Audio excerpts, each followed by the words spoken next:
Hello and welcome back to another episode of Only a Bag, an Italy travel podcast. I'm Darcy Melton. And I'm Nathaniel Malloy. And I'm really struggling. This is our take 6. Take 6. It's rough beginning today.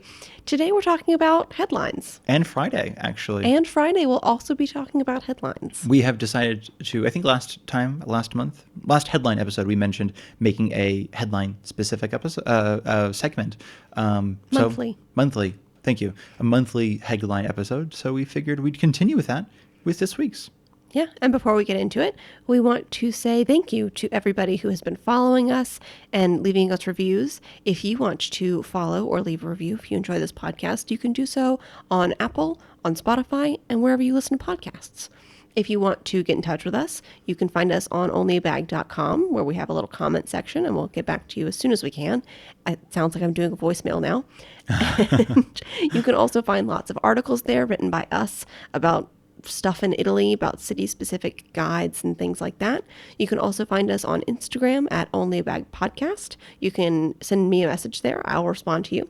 And you can, if you want to help out the podcast, you can do so by going to ko-fi.com, ko-fi.com/onlyabag to donate directly to us to help out the podcast. Or you can use affiliate links on our website or in the description of any of our episodes. And we get even though we don't represent the companies, we do get a small commission from them, which honestly goes a huge distance to just sort of maintaining the costs of running podcasts. And thank you so much to everybody who has been using those affiliate links, who's been donating directly to us. It means so much that you listen to us and that you care enough to contribute to what we're doing. Both it helps us do what we do. Thank you so much. Without further ado, we're going to hop into headlines. This week's. I'm wrapping my head around the whole idea of it's 2 episodes in a week, but it's just 2 different days. So today's episode, Wednesday, will be focused, I think, more on some of the larger headlines that's been happening primarily in the United States and how it affects Italy. Just because I think some people might be curious, maybe. And then Friday's episode will be mostly focused on things that have been happening in Italy, some changes to upcoming tourism-specific sort of events, for lack of a better word. And as far as I can tell, there are no strikes happening at all. I checked everywhere, but it does not look like strikes are happening. But before Friday's episode comes out, I will triple check again if you are coming in February for Carnivale or anything else, but specifically Carnivale is happening. So if you're happening coming for that, I want to make sure there are no strikes that might interrupt your trip. That would be kind of wild if there were absolutely no strikes in February. Mm-hmm. We should have a holiday for it. A holiday for the no strikes. Yeah. I love it. That'd be great. It's counterintuitive. That's perfect, though. You should pitch that to some union head. They would be like, do you want a raise? Do you want a job? So we should totally do that. Yeah. So today, right now, yes, we're talking about, we often have said that we're not going to talk about politics in this podcast. We are both pretty interested. We're pretty political people. Yeah. We're by nature, we just happen to be very exactly. Yeah. And we try not to bring that into this podcast because unless it affects you, obviously. And that's why we're going to be talking about some of these sort of global headlines today. It's all about, basically, we can't ignore history happening and how it's affecting all of us. And I think there's also, there's something else I think to be said too. There's one thing. It's one thing is politics, and I think a couple of weeks ago I read this thing about. It was on Thanksgiving. It was around Thanksgiving. And it was somebody from the Netherlands who was like, couldn't really basically, because somebody's like, I can't believe, some American was saying, I can't believe that, some people still don't talk to their relatives around Thanksgiving because of politics. And I think somebody from the Netherlands was like, here in the Netherlands, when we talk politics, it's the difference of the marginal tax rate or the new roundabout that's going in. It's not about the oppression of another people living in that country. That's not politics. And so I think when we talk about it today, as you can tell from me using the word oppression of another people in America, it's hard to basically say, and specifically the killing of Alex Preddy and Renee Good, who we've not talked about since what are we going to stick that into an episode on Venice? It just felt really weird and out of place. But it's obviously things that are major, that are horrific and have sort of changed. Well, on almost selfish level, if that makes sense, or maybe a microcosm level. While it's changed a lot, I think, in America, it's definitely changed how the world sees America, at least how Italy sees America, because I think there's for better or worse, it happened around the same time as Iran's brutal crackdown of protesters in Iran. Some reports saying that up to 35,000 people have been massacred by the regime. And then while I know people are like, well, it's only been 2 people in America. It's still like, okay, first off, only is a weird word to use there, but I think there's still that level of a country that did not seem like, recently, like since Kent State University, that they would, murder their own citizens. And I think now that they've kind of crossed that threshold, I think a lot of Italians are like, oh, that's not somebody we would be friendly with. That's not somebody. And I think that, like, I say this too, and the reason you're like, okay, so how does this affect Italy? And a lot of it is because a lot of the politicians here do kind of hitch their horse to Trump, because it's like either you choose to hitch your horse to him or you don't, and you kind of like either get slapped with these ridiculous 100-200% tariffs, or you just get the 50% tariffs because that's what he does to all of his friends. And I think, I don't know, it basically creates this sort of an action there. I think in America, an action in America creates sort of a ripple effect around the world. It just, the way everything is intertwined, if that makes sense. Absolutely. I mean, governments of different countries are completely intertwined, and Giorgia Meloni and the current Italian government essentially has hitched its horse to the carriage of Trump, and I think the other way around. Hitched its carriage to the horse of Trump. There we go. And something about putting the cart before the horse. Yeah, there you go. And based on what's happening, a lot of Italians are getting more and more uncomfortable with that. Yes. I think. No, and I think that is exactly what we wanted to talk about in today's episode, which, again, when we say it's not politics, it's hard to consider what ICE is doing, the abduction, the kidnapping, the murder, the abuse, the just straight up pepper spray in the face kind of abuse. And it's like, abuse of people who are put in the detention centers. Exactly. So, and it's hard to look at all that and say, oh, that's political. And it's like, that's something you actively voted for, or that's something that's been happening. Because even if you've actively voted for it, I think that's just a different conversation to have with certain people. And I do believe now there are people who voted for Trump who don't agree with what's going on. So I think you can see what's going on and understand that it's a humanitarian crisis. Right. And that's what we're talking about. So this will be a really positive episode for everybody. And we do want to say, now that we've talked about that for this moment, if this is too intense for you in this moment, we understand you skipping this episode. We know that we're not the ones that you're coming to for news on a day-to-day basis. And if you're feeling overwhelmed by what's happening, Friday's episode will be a little bit more lighthearted. So, I mean, certainly more lighthearted than this. So we understand if this is a lot right now. For sure. And actually, and part of the reason we wanted to talk about this is hilariously, and when I say hilariously, I don't mean that in the technical sense. I mean that more in the, wow, that must be, things have gotten deeply bad, is that we have an article on is it possible to claim refugee status as an American moving to pretty much any country. We wrote an article about moving to Europe or Italy in specific. And I noticed after Renee Good, and I know the murder of Renee Good, the murder of Alex Preddy, the searches for claiming refugee status as an American exploded, as did the clicks on this article. And I just wanted to very briefly address it in case anybody listening is thinking like, oh, that I would very much like to do that. It isn't necessarily possible at this moment to do so. Just Europe, like Italy falls into European law, which states that you must be from a group that is being targeted specifically. So if you potentially, like a journalist might have a better chance than a protester, for example, or just somebody living in Minneapolis, that might change genuinely. Like this might be, we might see that change. However, as it stands, unfortunately, if you are thinking of leaving the country, that is not a possibility. And after they being the Italian government has sort of changed a lot of the requirement for the jus sanguinis, the blood right citizenship, to make it more restrictive.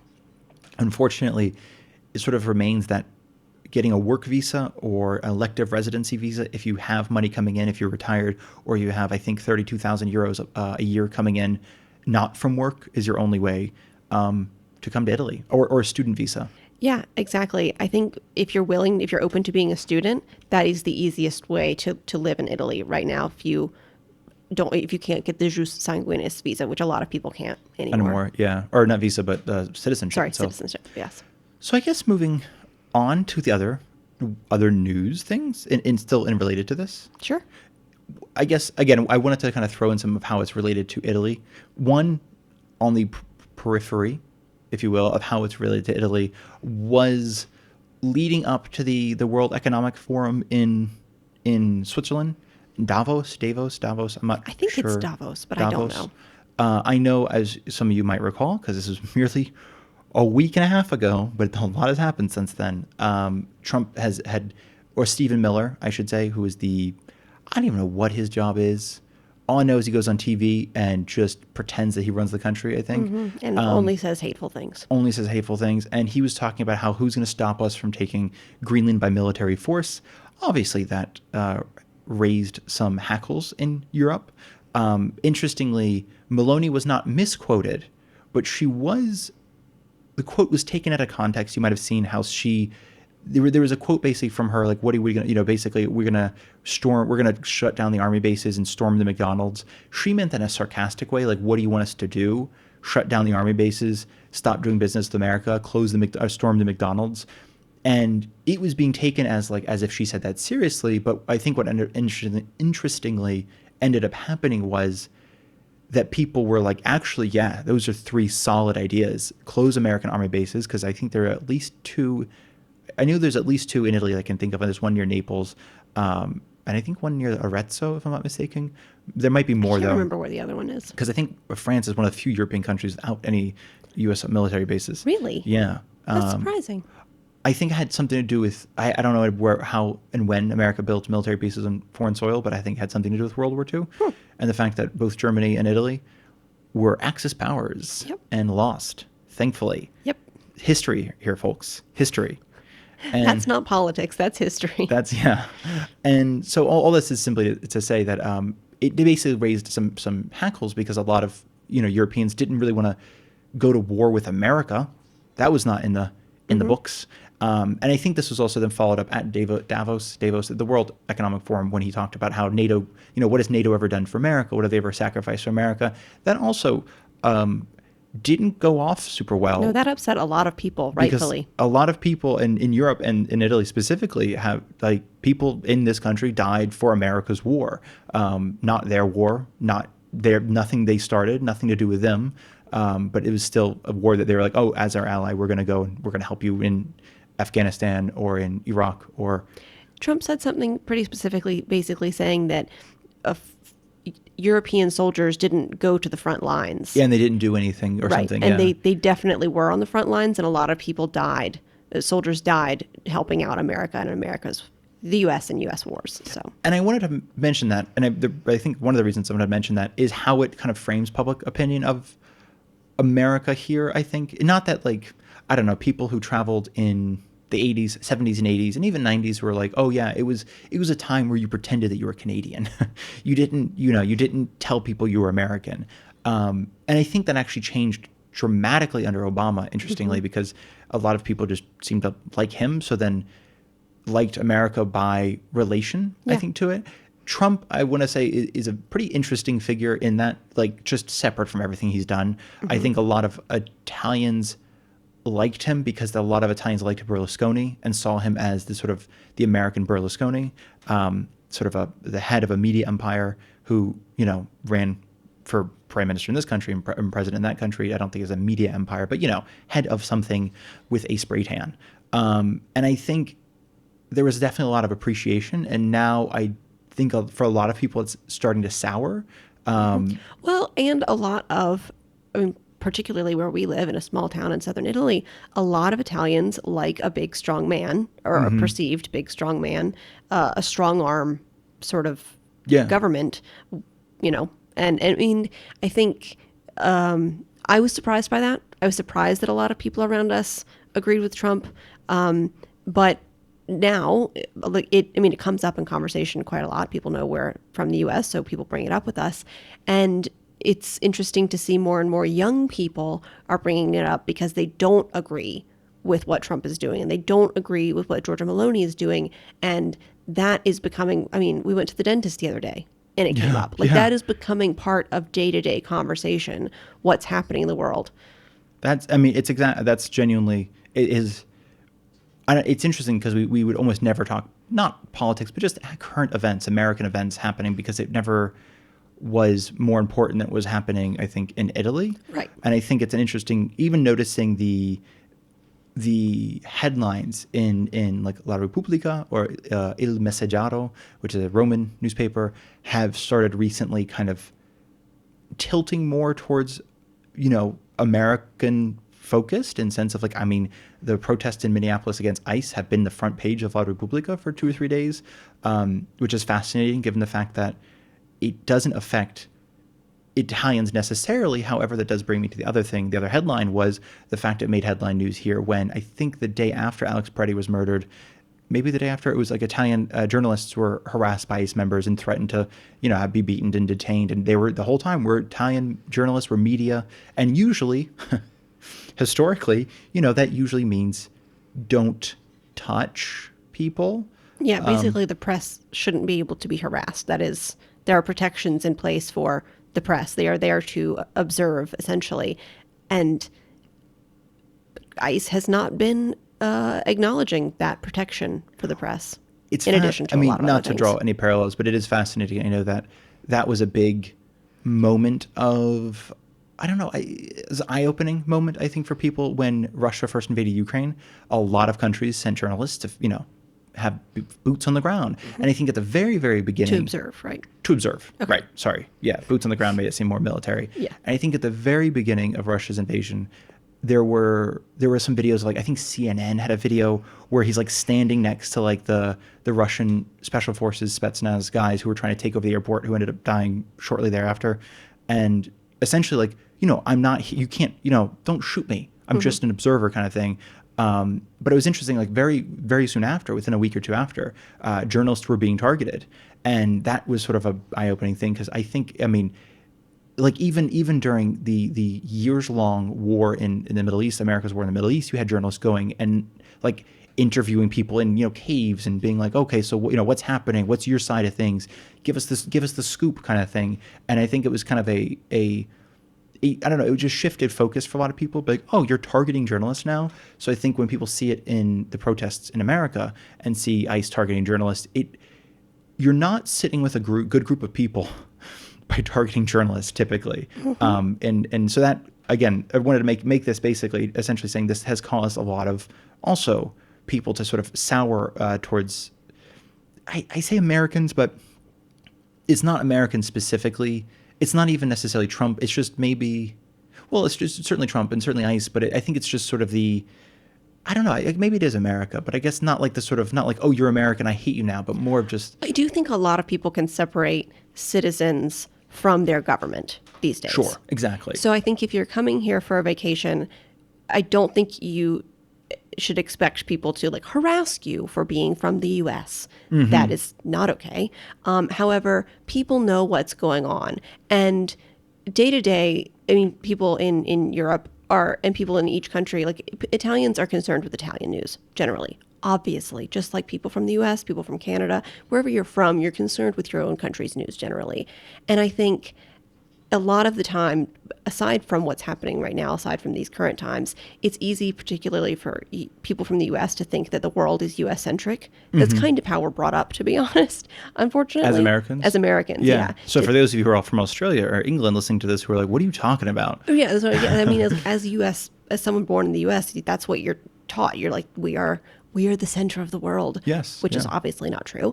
But so I want to say that it's easy to think in sort of regular times, not now, that everybody in the world knows what's happening in the U.S. day to day. And that's not true. People aren't really concerned with local U.S. news all the time. But right now, things are really bad there and people know what's going on. So you don't need to expect that people are going to harass you for it, but people are aware of what's happening. Does that make sense? No, I think it's like, for example, Europe does have classifications on what they consider strong democracies or weak democracies, or strong authoritarians or weak authoritarians. And I mean, I think Hungary often falls in this group because they're sort of a country technically. Like I think they're a weak democracy in the sense of it's not a very strong one. And I know that, they often look at America because historically, despite the fact, interestingly, the freedom of press index has never been very high in the United States. they've always been considered a strong democracy. And I think recently with some of the comments around scrapping the midterm elections or consequences for calling ICE Gestapo or consequences for calling ICE kidnapping and abducting when they've been kidnapping and abducting. Mm-hmm. And so a lot of people are looking onto that, and it has created a sense of, oh, we need to start distancing ourselves pretty quickly from this because nobody wants to enter the next decade, let alone, the rest of the century with close ties to a country that no longer is a strong democracy, which is one of the reasons I know that, even Canada has been growing closer with England Europe as of late. And there have been a lot of jokingly comments about, Canada joining the EU, which is just funny because obviously it's not in Europe. But no, there's like a bit of a pushback of like, if America is no longer going to be the ally it once was, then we're going to find allies elsewhere. And we're not going to basically, just after the election, there was some sort of French politician, I think, tweeted something or blue skied something about how, stressful it is that every 4 years, the entire world's fate relies on a farmer from Wisconsin to vote the right way, basically. Otherwise, they're all going to be suffering for the next 4 years. And I think that, because people do, obviously here, remember the Bush administration, mm-hmm. Both of them. And it wasn't like, even if people were like at the time, like, oh, we don't really like Bush because we didn't like, the war in the Middle East. That's being definitely viewed more with like, oh, the good old days. So that I say this too, just because I think there's definitely been a push to sort of separate Europe in general from America, mm-hmm. Whether it's financially. I know that y'all are probably seeing posts, and this brings me to my next point, don't worry, but y'all are probably seeing like articles or calls or posts or comments on, for instance, countries like Germany for pulling out their gold from the United States Federal Reserve because they're saying, we shouldn't have any of our gold or money or stocks or securities or anything tied up in America. It's far too volatile, and if they fall as a democracy, there's not a great chance we're going to get our gold back because, that's just... Also, when you can't trust the leader of a country to protect or to follow laws and think that maybe that leader of the country is going to just steal our gold and say that it was his all along. Exactly. That's dangerous. And it's probably time to move your gold. Mm-hmm. And the reason I mention this is if you are coming to Italy, I do highly, highly suggest that you, especially soon, but just in general, this year, next year, whenever you listen to this, is to keep your eye on the exchange rate. It sounds like the most boring thing in the world. I do understand. And I think I've already mentioned this in the last episode on headlines, kind of comparing, because I think when actually Trump first came to office, the exchange rate was amazing because he was talking about how like pro-business he was. So a lot of companies in the United States felt like they were doing well. A lot of companies in Europe thought like, this is it. We're entering a period of free trade. And then I think within his first month, he was talking about tariffs, and then it completely destroyed the exchange rate, and it never really went back. But it's been at about $1.19, about $1.20 recently, which it hasn't been... In the last few days. In the last few days, yeah. Between the World Economic Forum and today, it got really bad. But again, between the threats against Greenland, between the pulling out of all these UN agreements, pulling out of WHO, all these signs basically pointing to them not to this sort of isolationist culture, for lack of a better word, does not encourage people to use American currency as a global currency, mm-hmm. Which obviously it has been for many years. So I think we are seeing a period where it's a bit stressful, I will say, as people living here, where everything is getting 20-30% more expensive. As the exchange rate gets worse, but even traveling, it's something to consider basically is if you pay at the hotel rather than paying if you pay ahead of time, you're good for your hotel, for example. If you choose one of the pay when I get there, they might be saying, we're not honoring the dollar price. We're honoring the euro price. Like your room is 200 euros a night, not $220 a night, which just means if the exchange rate gets worse, it might be $300 or $400 a night, rather than still for 200 euros. So it's just something, if you are planning on coming at any point this year, is to keep your eye on the exchange rate, not like closely. I don't mean checking it every day, although I do religiously. I've got to find the right time to pull out money. But it's just to check it before coming or around coming, because it will, I mean, just add on an extra 20 or more percent to your entire bill. Yeah, exactly. And something to be aware of. And to finish up, let's mention what I thought was a comical headline, but Yeah, no apparently kidding. is a real thing. It has been suggested by Donald Trump that ICE be the security force for the U.S. team at the Olympics. Is that correct? It has been kind of. Okay. It was put forward that ICE will be at the Olympics. This led to massive public outcry in Italy. I mean, like last night. It led to a lot of Italian newspapers trying to follow up on this, figuring out what that meant. A lot of Italian politicians either saying that's not happening or I have no idea what's going on. Yeah. And then when I saw, sorry to interrupt No, you. go ahead. When I saw it yesterday, people were like, of course, there were headlines saying, is ICE going to be at the Olympics? Of course not. And people commenting on these articles saying, obviously not. What a ridiculous headline to even say, until you and I talked about it and I realized that it is a real thing. So it does seem like obviously it just came up yesterday, and even politicians are like, I don't know what's happening. What are we talking about? Because I think there's an immediate confusion when people thought he meant the 2028 Olympics that are happening, I think, in the United States, I believe, or not, or something. The next Olympics, I think, is what they meant. They're like, oh yeah, in the future. And then it was clarified that he meant in a week or two. And a lot of people felt that was inappropriate, again, given the recent protests against ICE, and then the ICE's, murders of Alex Preddy and Renee Good. And they're saying, we don't want that here. And a lot of, again, fairly far-right politicians are saying there's a difference between arresting somebody and murdering somebody. And we don't want people here whose top of mind response is to murder somebody. We want people here to arrest somebody for causing trouble or for protesting or for, just whatever it is. We just, And so I didn't realize that every country sends its own sort of security force, right? With its can send its own security force. And so usually it is a highly trained force. What have you said in the past for the U.S.? It's usually FBI in the past. So trained FBI agents compared to relatively untrained ICE agents is a very different thing. It's also, if I may, the big thing was also the FBI tends to have better knowledge on how to investigate, if that makes sense. So it was also, there was a defense, I guess, part of it. And then also if there are threats, we can investigate the threats and figure out where they're coming from. But it's kind of that thing of you send in the hammer, every problem becomes a nail. And I think that is what makes people worried. Just for example, by the way, Rome has sent traffic cops up to the Olympics to help out. So there's a bit of people are like, so don't send people with guns, please, at all. Especially too, because I will say that Italian, in my experience, Italian protest police, I don't know what they would call that, riot police, seem to be pretty well trained.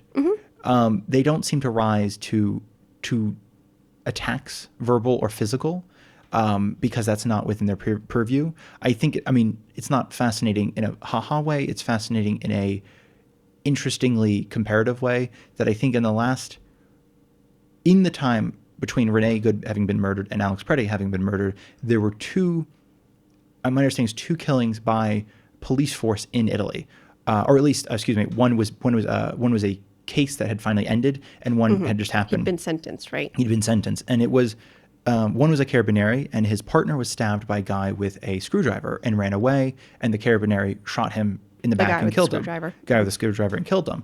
And it launched a major investigation. It found a necessary use of deadly force. He's sentenced to, I think, 3 years in prison. It was a huge thing of that is excessive. You don't do that. You don't shoot some, it was this whole thing. And I think recently a police officer is now under investigation because he shot somebody who he claims brandished a weapon at him. Obviously the investigation will, I guess, figure that out. But I think it's interesting because as an American, I know this is a little off topic, but I have no confidence whatsoever in a governmental or police force investigating itself at all, because I think that's what happened. That doesn't happen in the U.S. Well, it doesn't. And right after Renee Good, a lot of the Justice Department quit over the fact that they said, no, they're asking us to investigate Renee Good's wife, not Jonathan, whatever, Ross, the murderer.